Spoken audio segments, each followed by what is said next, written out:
بسم اللہ الرحمن الرحیم. خاطر حضرات السلام علیکم. یونیورسٹی کی زندگی بڑی مزیدار ہوتی ہے. آپ پڑھ رہے ہوں یا پڑھا رہے ہوں یا ہیڈ آف ڈپارٹمنٹ ہوں, آپ کو ہر طرح کے لوگوں سے واسطہ پڑتا ہے. شرارتی لوگوں سے, انت کے شرارتی, بہت اچھے, دھیمے, سلجھے ہوئے, بالکل پینڈو اور گنوار, ان سب پہ ہر طرح کی ورائٹی ہوتی ہے جیسے باغ میں ہوتی ہے.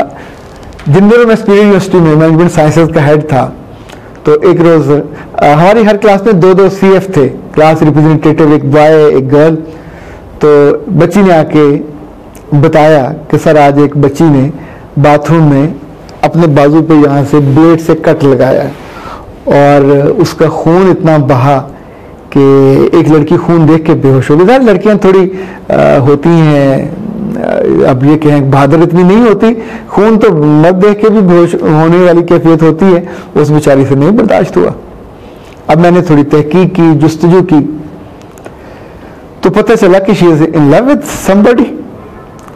اب ایک اچھے سربراہ ادارہ کے طور پہ اور ایک اچھے باپ کے طور پہ میں نے اگلے روز ان کے والد اور والدہ دونوں کو اپنے آفس میں بلایا اور اس وقت اپنے اسٹاف کو بھی کہا کہ آپ ذرا چلے جائیں, مجھے ان سے بات کرنی ہے.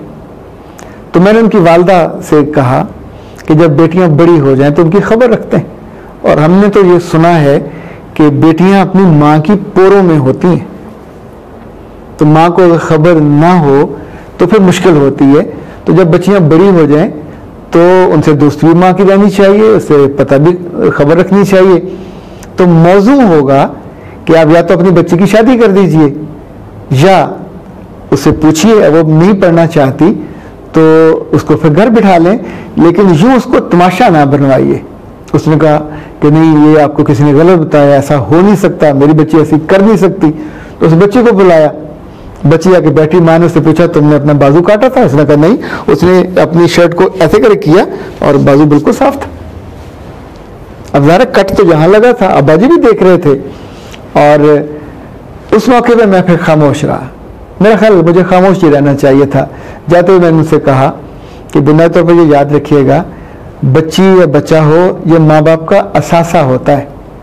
اگر ہم ان کی حفاظت نہیں کریں گے تو چور ڈاکو ان کو لوٹ کے لے جاتے ہیں, یا اگر آپ ان کو سرے بازار بھی رکھ دیں گے تو دقت ہوتی ہے.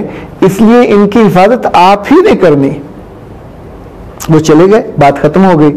ٹھیک 2 دن کے بعد اخبار میں خبر چھپی کہ فردوس مارکیٹ سے ایک بچی, اس کا نام بھی لکھا ہوا تھا, وہ گھر سے فرار ہو گئی. اس بچی کے گھر سے جانے کا دکھ اس کی ماں کو بھی ہوا ہوگا, باپ کو بھی ہوا ہوگا, لیکن یقین مانیے مجھے بھی اسی انٹینسٹی کے ساتھ وہ دکھ ہوا. اسی شام کو ان کے والد ہمارے ہاں پہنچے, ہم دونوں تھے. ہماری یونیورسٹی بہت اچھی کیفے ہے, ہم وہاں کی طرف چلے اور رستے میں اس نے میرا ہاتھ پکڑا, اور جب اس نے ہاتھ پکڑا تو اس کی آنکھوں سے ٹپ ٹپ آنسو گر رہے تھے. انہوں نے کہا کاش اس وقت جب آپ میری بیگم کو ایک باپ کی طرح سمجھا رہے تھے, اس درد مندی اور پورے سوچ کے ساتھ بتا رہے تھے, میں سمجھ پاتا, میں اس لمحے کو جان پاتا کہ آپ اس وقت کوئی ایڈمنسٹریٹر نہیں تھے, آپ ہمیں شرمندہ نہیں کر رہے تھے, آپ تو ہمیں بار بار جس طرح متوجہ کر رہے تھے کہ وہ قیمتی اثاثہ ہے, یا اس کی حفاظت کیجیے یا اس سے پوچھ لیجیے.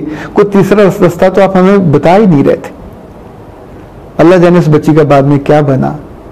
یہ جو بچیاں گھر چھوڑ کے چلی جاتی ہیں, ماں باپ کے لیے دکھ کا, درد کا, بے عزتی کا اور رسوائی کا باعث بنتی ہیں, کبھی نہیں جان پاتی کہ وہ اپنے ماں باپ کے زندگی کے سانس کتنے کم کر دیتی. وہ ان کو اکیلے میں رونے کے لیے, وہ ایون دوسروں کے سامنے شرمندہ ہونے کے لیے.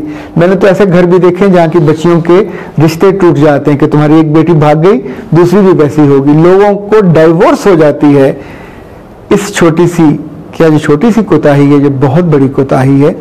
آپ کو اپنے بچوں کو سمجھنا چاہیے. اگر وہ کسی جگہ محبت کر بیٹھتے ہیں تو ضد مت کیا کریں, اس بچے کو دیکھیں, اس سے بات کریں, اور اگر پسند آ جاتا ہے تو اس کے ساتھ اس کی شادی کر دیں. میرے ایک دوست ہیں بہت اچھے, پاکستان میں بہت بڑا نام تھا ان کا, پانس تھے. ان کی بیٹی کا جب داخلہ ہوا لاہور میں کنیٹ کالج میں, تو انہوں نے مجھے بتایا کہ میں نے اپنی بیٹی کو آج خود چھوڑنے گیا, اور جاتے ہوئے اس کو میں نے اپنا کارڈ دیا, وزٹنگ کارڈ, اور کہا میرے بیٹے اگر تمہیں کسی سے محبت ہو جائے تو یہ کارڈ اس کو دے دینا کہ جا کے میرے باپ سے مل لو, اور اگر کسی نے تمہیں تنگ کیا تو مجھے بتانا, میں وہ باپ ہوں اس کو چھوڑوں گا نہیں, لیکن یاد رکھنا اگر تم نے مجھ سے چوری کسی سے محبت کرنے کی کوشش کی یا کسی کے ساتھ دل لگی کے لیے تعلق بنایا تو پھر میں تمہیں زندہ نہیں چھوڑوں گا, زمین کھودوں گا اور تمہیں اس کے اندر. پھر کئی سال گزرے, ان کی اس بیٹی کی شادی دبئی میں ہوئی. آج الحمدللہ وہاں بہت راضی خوشی رہتی ہے. پر جب ملک صاحب سے ہماری ملاقات ہوتی ہے تو میرے وہ واقعہ, وہ جملے, وہ لمحہ بھی یاد ہوتا ہے, اور میں ان سے کہتا ہوں آپ ایسے کمال باپ ہو, لگتے لاوبالی سے ہو لیکن اتنے سمجھدار اور دانش مند کہ اس لمحے جب بچی پہلا قدم کالج میں رکھ رہی ہوتی ہے, یونیورسٹی میں رکھ رہی ہوتی ہے, تو کسی ماں اور باپ کو تو کھل کے بات کرنی چاہیے, دونوں تینوں رستے بتانے چاہیے, ان کا اینڈ بھی بتانا چاہیے, اور یہ بھی بتانا چاہیے کہ تم میرے جگر کا, میرے جسم کا, میرے خون کا حصہ ہو, ہم تمہارے ساتھ ہیں, ہم تمہارے جتنی کوئی جائز چیز ہے, دیکھیں شادی اس کی ہونی ہے, اس کے چوائس پہ کر دیں تو کیا مسئلہ ہے, لیکن پراپر ایسے طریقے سے جس میں عزت دونوں کی بچے. اور ادروائز آپ اس کو نہیں روکتے تو پھر اس طرح کے جو روز واقعات ہوتے ہیں وہ بہت شرمساری کا باعث بنتے ہیں, دکھ کا باعث بنتے ہیں. میرا رب آپ سب کو محفوظ رکھے, سلامتی دے, آپ کو اور آپ کے بچوں کو, اور خود آپ کو دوسرے لوگوں کی سلامتی کا باعث بنائے. اجازت دیجیے.